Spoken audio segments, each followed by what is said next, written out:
হঠাৎ করে আজ আমার কি হলো? সকাল থেকে তো ভালোই ছিলাম, মনটার মধ্যে শান্তিও লাগছিল, কিন্তু হঠাৎ করে আমার মনটার মধ্যে এমন অস্থিরতা কাজ করছে কেন? এই তো সোনাপুরি, তুমি ফুলপরীকে সাথে করে নিয়ে এসেছো, ভালো হয়েছে। আমাদের এখন থেকে সব আচার নিয়ম শুরু করতে হবে। জানি না ওদিকে আমার প্রতাপের কি অবস্থা। প্রতাপ এখনো পরী রাজ্যে পৌঁছতে পেরেছে কিনা। না না, এভাবে বোকার মতো আমি এই দ্বারের দিকে এভাবে এগিয়ে যাচ্ছি কেন? আমি তো খুব ভালো করেই জানি এত সহজে এই আত্মত্যাগের দ্বার আমি অতিক্রম করতে পারবো না। কারণ আমি পরপর গত দুটি বাধা অতিক্রম করে বুঝে গেছি যে বাধা অতিক্রম করতে গেলে নিশ্চয়ই আমার কোনো বুদ্ধি খাটাতে হবে। না না রাজবধূ, লুকোবো কেন? আসলে রান্নাঘরে অনেক কাজ ছিল, এই জন্যই তো রান্নাঘরের দিকে যাচ্ছিলাম। আমি বরং আপনার সাথে পরে কথা বলবো, রান্নাঘরে যাই এখন।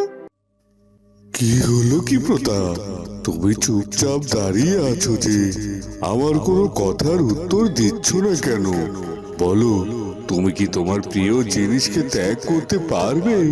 যদি তোমার এই প্রিয় জিনিসটিকে তুমি ত্যাগ করতে পারো, তবেই তুমি দ্বার অতিক্রম করতে পারবে।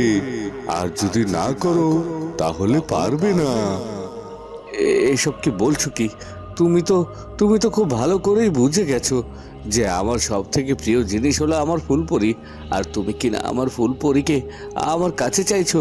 আমি যেন আমার ফুলপরিকে ত্যাগ করি, কিন্তু আমি যে তোমার এই দ্বার দিয়ে সামনের দিকে এগিয়ে যেতে চাই শুধুমাত্র আমার ফুলপরির জন্য। আর তাকেই যদি আমি ত্যাগ করে ফেলি, তাহলে তাহলে এই দ্বার দিয়ে এগিয়ে সামনে যাওয়ার কোনো দরকার আছে? দরকার নেই। যদি তোমার সেটাই মনে হয়, তাহলে এক্ষুনি এখান থেকে ফিরে যাও। এমনিতেও তো তুমি তোমার ফুলপরির কাছে পৌঁছতে পারবেও না। তুমি ব্যর্থ মানব, তুমি তোমার পরীক্ষায় উত্তীর্ণ হতে পারোনি। আর তাই এই দ্বার ভেদ করে তুমি কিছুতেই পরিরাজ্যে পৌঁছাতে পারবে না, কিছুতেই না। কি বলছো কি? তার মানে আমাকে ব্যর্থ হয়ে ফিরে যেতে হবে আমি যদি আমার ফুলপরিকে ত্যাগ না করি? হ্যাঁ, ফিরে যেতে হবে, আর এটাই আমার ফয়সালা। এই বিশাল দ্বার এসব কি বলছে? আমি কি না এত দূরে এসেছি, এখান থেকে ফিরে যাব? আমি আমার ফুলপরিকে আমার কাছে ফিরিয়ে নিয়ে যেতে পারবো না। যদি তাই হয়, তাহলে আমার বেঁচে থাকার কি দরকার? আমার ফুলপরি যদি আমার জীবনে ফিরে না আসে, তাহলে আমার জীবন যে ব্যর্থ। তবে তবে আমি যদি আমার ফুলপরিকে এই দ্বারের কাছে আত্মত্যাগ করি, হয়তো আমি আমার ফুলপরিকে আমার জীবনে ফিরে পাবো না ঠিকই, কিন্তু আমি তো সামনের দিকে এগিয়ে পরিরাজ্যে পৌঁছে গিয়ে আমার ফুলপরিকে একটিবার দেখার সুযোগ পাবো। আর আর সান্ত্বনা নিয়ে আমি বেঁচে থাকবো। অন্তত আমি আমার ফুলপরির মন খুলে বলতে পারবো যে আমি তাকে ভালোবাসি। আর এতটুকুই হলেই আমি তৃপ্তি পাবো। কি হলো কি? তুমি এখনো দাঁড়িয়ে আছো যে? এখান থেকে চলে যাও বলছি। না, আমি এখান থেকে ফিরে যাব না। আমি পরিরাজ্যে যাব, আমার ফুলপরির কাছে। কিন্তু তুমি তো যেতে পারবে না, কারণ তুমি তো তোমার পরীক্ষায় উত্তীর্ণ হওনি। তুমি তো তোমার প্রিয় জিনিসটাকে আমার কাছে ত্যাগ করোনি। হ্যাঁ, আমি আমার প্রিয় জিনিসটাকে আজ তোমার কাছে ত্যাগ করব, কিন্তু তার বিনিময়ে আমি পরিরাজ্যে পৌঁছে শুধুমাত্র আমার ফুলপরিকে একটিবারের জন্য দেখতে চাই। সত্যি বলছো তুমি? তোমার প্রিয় জিনিস মানে ফুলপরীকে তুমি আত্মত্যাগ করবে? প্রতাপ তখনই তার চোখের জল ফেলে আর দৃঢ় কণ্ঠে বলে ওঠে, আমি যদি তাকে না পাই, তবু আমি চাই সে সুখী হোক। কারণ ভালোবাসার মানুষকে পাওয়ার মধ্যেও শুধু সফলতা নয়, হারানোর মধ্যেও সফলতা থাকে। আমি আমার ফুলপরিকে তোমার কাছে ত্যাগ করলাম। তুমি জয়ী হয়েছো। এটা শুধুমাত্র তোমার পরীক্ষা ছিল। তোমার ফুলপরীকে তোমার ত্যাগ করতে হবে না। এবার যাও, পরিরাজ্যের দিকে এগিয়ে যাও। এই দরজা পার হলেই তুমি পরিরাজ্যে পৌঁছে যেতে পারবে। গিয়ে তোমার ভালোবাসার মানুষকে তোমার করে নাও। অবশ্যই তুমি সফল হয়ে তোমার ভালোবাসার মানুষকে তোমার কাছে পেয়ে যাবে। এই কথা বলে সেই দরজাটি সেখান থেকে অদৃশ্য হয়ে একটি সুন্দর প্রাসাদ তার সামনে হাজির হয়ে যায়। ওদিকে ফুলকুমারী দিশেহারা, কোনোভাবেই সে পরিস্থিতি বুঝে উঠতে পারছিল না। তখনই মন্ত্রী মশাই রাজপ্রাসাদে এসে হাজির হয়। এই তো এই রাজ্যের যুবরানী মানে ফুলকুমারী, তার সাথে তো দেখছি মনে হচ্ছে প্রথমে আমার দেখা হয়ে গেল, কিন্তু ফুলকুমারীকে দেখে তো যথেষ্ট স্বাভাবিক মনে হচ্ছে। তাহলে কি সে এখন পর্যন্ত আসল খবরটা পায়নি? হ্যাঁ হ্যাঁ, তাই হয়তো হবে। তাহলে আমি আর দেরি না করে যাই, গিয়ে ফুলকুমারীকে সত্যি খবরটা জানিয়ে আসি। আর এই খবরটা জানালে সে নিশ্চয়ই অনেক বেশি আঘাতপ্রাপ্ত হবে আর ভীষণ কষ্ট পাবে। আর এটাই তো আমি চেয়েছিলাম। এই মেয়েটির কারণে আমার উর্মিমালা সবসময় কষ্ট পেয়েছে, আঘাত পেয়েছে, আর আজ আমি ওকে তার থেকেও দ্বিগুণ আঘাত দিতে পারবো। এ কথা বলে মন্ত্রী মশাই ফুলকুমারীর দিকে এগিয়ে যেতে থাকে। আপনি নিশ্চয়ই মহারাজ এবং রাজকুমারের আসার অপেক্ষায় পথ চেয়ে আছেন, তাই তো? আপনি আপনি এখানে? হ্যাঁ হ্যাঁ, আপনি ঠিকই ধরেছেন। আমি রাজকুমার এবং মহারাজের আসার জন্য অপেক্ষা করছি। জানেন, আজ তাদের ফিরে আসার কথা। তারা অনেকটা সময় আগে রওনাও দিয়েছে, কিন্তু এখনো তারা ফিরে আসলো না। কেন ফিরে আসছে না বলতে পারেন? এ কি, আপনি এই রাজ্যের একজন যুবরানী, আর আপনি একজন যুবরানী হয়ে আসল সত্যিটা এখন পর্যন্ত জানেন না? কেউ আপনাকে সত্যি খবরটাও দেয়নি? কি বলছেন কি? আসল সত্যি খবর মানে? আমি তো আপনার কথার কোনো কিছুই বুঝতে পারছি না। আপনি আমাকে দয়া করে সবটা খুলে বলুন। আচ্ছা, আমার রাজকুমার আর মহারাজের ফিরতে এত দেরি হওয়ার কারণ কি? ওরা কখন ফিরবে? আপনি কি এ ব্যাপারে কিছু জানেন? জানি, মানে অবশ্যই জানি। আর সেই খবরটাই তো আপনাকে আমি জানানোর জন্য এসেছি। তাহলে এত কথা না বাড়িয়ে দয়া করে আমাকে বলুন না, আমার রাজকুমার চন্দ্রকুমার এবং মহারাজ কোথায়, কখন ফিরবে?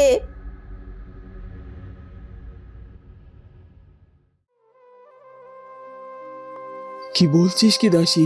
ওই মন্ত্রীর সাথে কথা বলছে, কিন্তু এখন যদি মন্ত্রী সবটা যুবরানীকে বলে দেয় তাহলে কি হবে? রানীমা, ওই মন্ত্রী মশাই যুবরানীকে সব সত্যিটা জানিয়ে দেবে কি গো? এতক্ষণে হয়তো যুবরানীকে সত্যিটা জানানোও হয়ে গেছে। সে তো এই জন্যই রাজপ্রাসাদে এসেছে, আপনি বুঝতে পারছেন না? এতদিন তো তাকে রাজপ্রাসাদে দেখলাম না, হঠাৎ করে এই দুর্ঘটনার কথা শুনে তাকে রাজপ্রাসাদে আসতে হলো। আর আমি তো দূর থেকে শুনলাম সে এই ব্যাপারেই যুবরানীর সাথে কথাও বলছে। কি বলছিস কি? ওই মন্ত্রী মশাই এই ব্যাপারে যুবরানীর সাথে কথা বলছে? তবে আর বলছি কি রানীমা, আমার তো মনে হচ্ছে এতক্ষণে হয়তো সে সবকিছু যুবরানীকে বলেও দিয়েছে। আপনি আর দেরি করবেন না, দয়া করে তাড়াতাড়ি চলুন। যে করে হোক মন্ত্রীকে আটকাতে হবে। আর যদি কোনোভাবে মন্ত্রী মশাই রাজকুমার এবং মহারাজের ব্যাপারে সবকিছু যুবরানীকে বলে দিয়ে থাকে, তাহলে যে যুবরানীকে সামলাতে পারবো না, কারণ যুবরানী তো কিছুতেই খবর মেনেই নিতে পারবে না। তুমি ঠিকই বলেছ, আমার নিজের থেকে কথা বলা উচিত ছিল, কিন্তু আমি কেন যে ওর সাথে সবকিছু খোলামেলাভাবে বললাম না। যাই হোক, ও কষ্ট পাবে দেখে আমি ওকে এই সব কিছু বলিনি। ভেবেছি হয়তো আস্তে ধীরে বলবো। আর আমি তো এটাও ভেবেছি যে মহারাজ এবং রাজকুমারকে নিশ্চয়ই উদ্ধার করা যাবে। আর তখন যুবরানীকে সবকিছু বললে যুবরানী সবকিছু ঠিকঠাক মেনে নিতে পারবে। কিন্তু এখন তো ওই মন্ত্রীটা এসে সবকিছু উল্টোপাল্টা করে দিচ্ছে। তাই আমাকে এখনই যুবরানীর কাছে যেতে হবে। চলো তাড়াতাড়ি। হ্যাঁ হ্যাঁ রানীমা, চলুন, তাড়াতাড়ি চলুন।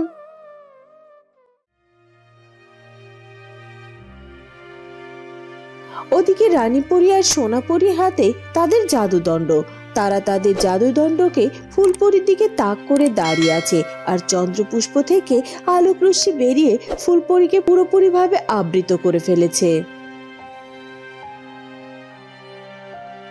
সোনাপরি, এবার চোখ খোলো।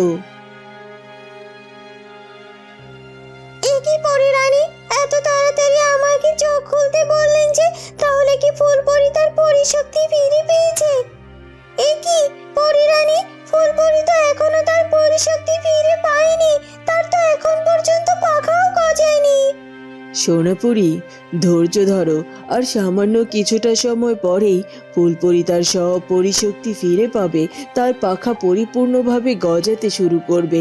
আমাদের ইতিমধ্যে ফুলপরিকে পরিশক্তিতে রূপান্তরিত করার প্রথম ধাপের কাজ সম্পূর্ণ হয়েছে। এবার আমাকে পরবর্তী এবং চূড়ান্ত ধাপের কাজটি সম্পূর্ণ করতে হবে, আর তারপরে ফুলপরি পরিপূর্ণভাবে তার পাখা গজাতে সক্ষম হবে এবং সে পরিপূর্ণভাবে তার পরিশক্তিও ফিরে পাবে। ও আচ্ছা, আসলে আসলে পরিরানী, আমি কখনো কাউকে মানুষ রূপ থেকে এইভাবে পরিতে রূপান্তরিত হতে দেখিনি, তাই আর কি একটু অবাক হয়ে গিয়েছিলাম। যাই হোক, আপনি আমাকে ক্ষমা করবেন। এবার তাহলে আপনি আপনার চূড়ান্ত কাজ শুরু করুন। হ্যাঁ, আমি আমার চূড়ান্ত কাজ শুরু করব, কিন্তু তার আগে তোমাকে এখান থেকেই কক্ষের বাইরে যেতে হবে, আর এই কাজটা শুধুমাত্র আমাকে এখানে একা থেকে করতে হবে। এরপর সোনাপরি সেখান থেকে চলে যায়। ফুলপরি, তুমি একটিবারের জন্য কিন্তু তোমার চোখ খুলবে না। তুমি এখন চূড়ান্ত পর্যায়ে আছো, আর এখন আমি তোমার উপর শক্তি প্রয়োগ করব, আর সাথে সাথে তুমি তোমার সব পরিশক্তি ফিরে পাবে আর পরিপূর্ণভাবে তোমার ডানা গজাতে শুরু করে দেবে।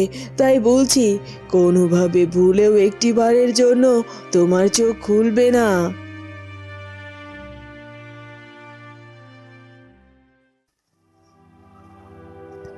না না, এ কি হতে চলেছে? এটা কিছুতেই হতে পারে না। এত তাড়াতাড়ি ফুলপরি পরিরূপে রূপান্তরিত হতে পারে না। আমি যা জানতে পারছি, আমার মনে হয় এসবের কোনো কিছুই সত্যি নয়। রাজকুমার প্রতাপ কত কষ্ট করে পরপর 3টি বাধা অতিক্রম করে এগিয়ে যেতে চলেছে, আর এক্ষুনি সে পরিরাজ্যে পা রাখবে। এত কষ্ট করেছে, এতটা দূর পথ এগিয়েছে, আর এখন যদি পরিরানী ফুলপরিকে পরিতে রূপান্তরিত করে ফেলে, তাহলে তো রাজকুমার প্রতাপের ওখানে গিয়ে আর লাভ নেই। সে তো কোনোভাবে ফুলপরিকে তার কাছে ফিরিয়ে আনতে পারবে না। আজ আমার রাজকুমারের জন্য ভীষণ কষ্ট হচ্ছে। হে বিধাতা, তুমি সহায় হও। তুমি রাজকুমার প্রতাপের মনের আশা পূরণ করো, ওকে নিরাশ করো না। ওকে ওর ভালোবাসার ফুলপরিকে ওর কাছে ফিরিয়ে দাও।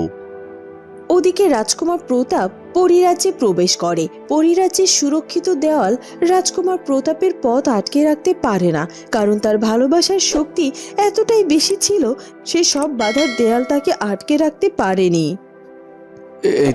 এই তো আমি পরিরাজ্যে পৌঁছে গিয়েছি, আর আমার মনে হয় আমি ভেতরে গেলেই আমার ফুলপরির সাথে আমার দেখা হয়ে যাবে, আর আমি আমার ফুলপরিকে যে আবার ফিরে পাবো, আমি তো ভাবতেই পারছি না।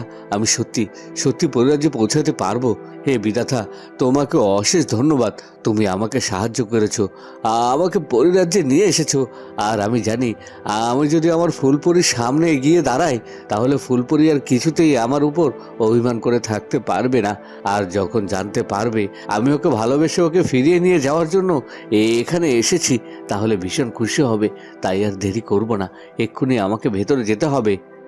এই কথা বলে রাজকুমার প্রতাপ এগিয়ে যেতে থাকে।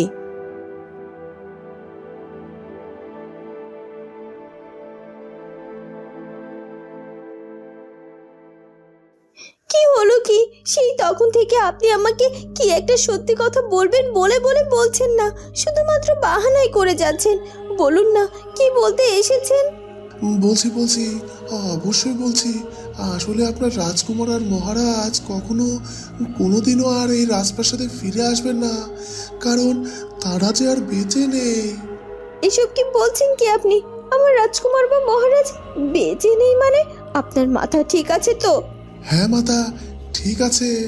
আর তাই তো আপনাকে এই খবরটা আমি জানাচ্ছি। আপনি জানেন, রাজকুমার আর মহারাজ যে জাহাজটি করে আসছিল, সে জাহাজটি জলের তলে তলিয়ে গেছে, আর মহারাজ এবং রাজকুমার সেই জলে ডুবে মারা গেছে। না না, এটা হতে পারে না। আপনি মিথ্যে বলছেন, আপনি ভুল কথা বলছেন। আমি জানি আমাকে ইচ্ছে করে সব মিথ্যে সাজিয়ে বলছেন আপনি। জানেন আপনি এই মিথ্যে বলার অপরাধে আপনার কি অবস্থা হতে পারে? তখনই রানী আর দাসীও সেখানে চলে আসে। যুবরানী, আমি মিথ্যা কথা বলছি না, আমি সবই সত্য বলছি। আর আপনার শাশুড়ি মানে এই রাজ্যের রানীমা, উনি এখানে চলে এসেছেন। এখন আপনি আপনি নিজে ওনার কাছে জিজ্ঞাসা করে নিন, আর উনি যদি সত্যি বলে তাহলে আপনি বুঝতে পারবেন আমি মিথ্যা বলছি কি সত্যি বলছি। আমি জানি আপনি মিথ্যে বলছেন। আপনি তো কখনোই রাজ পরিবারে ভালো চাননি, আর তাই মিথ্যে বলে আমাকে কষ্ট দিতে চাইছেন। মা, কি হলো কি মা? বলুন না, ওই মন্ত্রীমশাই যা বললো সেসব কি সত্যি নাকি? সত্যি কি রাজকুমার আর মহারাজের জাহাজটি জলে ডুবে গেছে? রানীমা ফুলকুমারীর কোনো কথার উত্তর না দিয়ে শুধুমাত্র চোখের জল ফেলতে থাকে। এ কি মা, আপনি কেন কাঁদছেন আপনি? আমার কথার কেন উত্তর দিচ্ছেন না? তার মানে কি মন্ত্রীমশাই যা বলছে সেটাই সত্যি? হ্যাঁ ফুলকুমারী, সে যা বলছে সেটা সত্যি। মহারাজ এবং রাজকুমারের জাহাজটি ওই জলে ডুবে গেছে, তবে রাজকুমার এবং মহারাজ যে মারা গেছে এটা সত্য নয়, এটা মিথ্যে কথা। আমার বিশ্বাস মহারাজ এবং রাজকুমার বেঁচে আছে, আর আমি তো ইতিমধ্যে তাদের খোঁজও লাগিয়ে দিয়েছি। খুব তাড়াতাড়ি তারা রাজপ্রাসাদে ফিরে আসবে।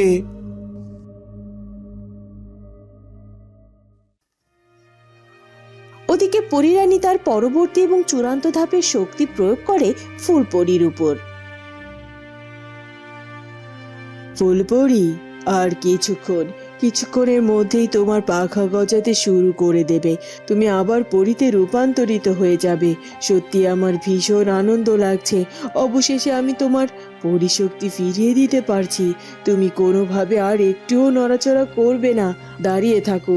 আমি আবারও তোমার উপর আরেকটি শক্তি প্রয়োগ করব। এরপর পরীরানী আবারও ফুলপরীর উপর শক্তি প্রয়োগ করে, আর সাথে সাথেই ফুলপরীর শরীর থেকে একটু একটু করে পাখা গজাতে শুরু করে দেয়। আর তখনই রাজকুমার প্রতাপ সেখানে গিয়ে হাজির হয়। ফুলপরি, এই দেখো, আমি এসেছি তোমার কাছে ফুলপরি। রাজকুমার প্রতাপ সেখানে প্রবেশ করতেই ফুলপরি চোখ মেলে তাকায়, আর তার সাথে সাথেই পরীরানীর শক্তিও থেমে যায়, আর ফুলপরির পাখা গজানো বন্ধ হয়ে যায়। এ কি সর্বনাশ হলো! এই সর্বনাশ আটকানো যে আমার পক্ষে আর সম্ভব নয়। ফুলপরি তো অর্ধপরি রূপ ধারণ করলো।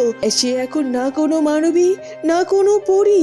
এই অবস্থা থেকে ফুলপরিকে আমি কি করে রক্ষা করব?